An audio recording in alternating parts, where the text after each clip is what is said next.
Alright, no, you're not legally required to drink milk in Japan, but public schools are required to serve it with school lunch, even if students don't want it or if it doesn't match the meal.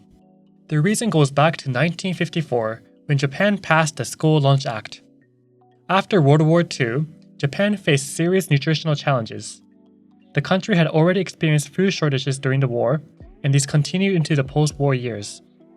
Many Japanese citizens didn't have access to a balanced diet, and children were especially vulnerable to malnutrition. Rice, protein, and calcium were all in short supply. During this time, the licensed agencies for relief in Asia, along with Christian NGOs, provided powdered skim milk to Japanese children. When schools reopened in 1946, it became common for students to eat bread and drink milk at lunch. And while powdered skim milk wasn't exactly delicious, it provided much-needed calcium and protein. In 1954, the Japanese Parliament passed the Regulations for Enforcement of the School Lunch Act. Article 1, Clause 2 states that school lunches must be complete. Article 2 clarifies what that means. A lunch must include, quote, bread or rice, including similar wheat-based or rice-processed foods, milk, and side dishes. Once Japan stabilized economically, milk replaced powdered milk in 1958 as a more effective way to improve children's health. Now, I'm no nutritionist, but milk is an efficient way to make sure children get their calcium. According to this chart created based on the data from the Ministry of Agriculture, Forestry, and Fisheries, a single serving of milk provides around 220 milligrams of calcium. Compared to other commonly consumed foods in Japan, it's simply the most efficient way to ensure kids get the calcium they need. So yes, today, public elementary and junior high schools are still required to serve milk with school lunch. The 1954 School Lunch Act has been revised several times, most recently in 2009, but milk remains clearly written into the law. Even now, lunches often feature traditional Japanese dishes like grilled fish, rice, and miso soup paired with a carton of milk. But not everyone agrees with this policy. First, a lot of people, myself included, believes milk doesn't go well with Japanese food. Second, there's the issue of lactose intolerance. Many people of East Asian descent, including a significant number of Japanese children, are lactose intolerant. In most schools, students can be excused from drinking milk if they have a medical exemption. However, milk still has to be served to everyone else. The rule isn't about what students consume, it's about what the school is required to provide. And although Japan is often seen as a homogeneous and tradition-oriented country, one city challenged the milk requirement. In 2008, Sanjo City and Niigata Prefecture introduced rice 5 times a week for school lunches.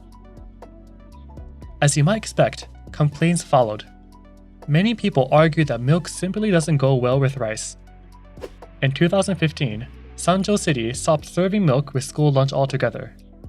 Apparently, this change significantly reduced food waste.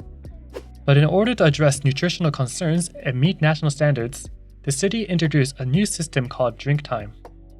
After finishing lunch, students were given a separate time to drink milk. This approach brought mixed results. And in 2021, Sanjo City ultimately brought milk back into school lunches. With rising concerns over inflation, the milk debate has resurfaced now and then. For example, in 2023, Wakayama City questioned whether milk should remain part of school lunches. At the time, the price of a single milk carton had increased to about 25% of the total cost of a lunch. Given that many children don't enjoy drinking milk with Japanese food, the debate was inevitable.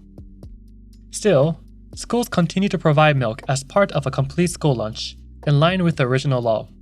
There are a few reasons why this policy remains in place. One is tradition. Milk has been part of school lunch even before Japan introduced its constitution. Another is nutrition. Officials argue it's an important source of calcium for growing children. The average calcium intake in Japan is just 480 milligrams per day. Again, I'm no scientist, but if people are supposed to get 700 milligrams per day according to British health standards and 1000 milligrams per day under American standards, then Japanese children probably need all the calcium they can get. Taking away school milk, which provides around 220 milligrams, could be a serious loss. There's also an economic angle. The school milk system supports Japan's domestic dairy industry, especially small farms in rural areas. Roughly 10% of all domestically produced milk is supplied to schools. According to a 2023 study by the Japan Dairy Council, about 85% of dairy farmers are in debt. Removing milk from school lunches could threaten the future of domestic dairy production in Japan's food security. So, changing Japan's school milk policy would require more than just a shift in taste. Japan would need to revisit national nutrition standards, education policy, and even agricultural subsidies. In Japan, students don't have to drink milk, but if they attend a public school, milk will almost always be served with lunch. This isn't just a menu choice. It's a national policy rooted in post-war recovery, public health priorities, and rural economic support. Do you think Japanese students should continue to be encouraged to drink milk with their lunch, or should it become optional? Let me know in the comments below. Like the video if you learned something new, and subscribe to learn more about Japanese politics.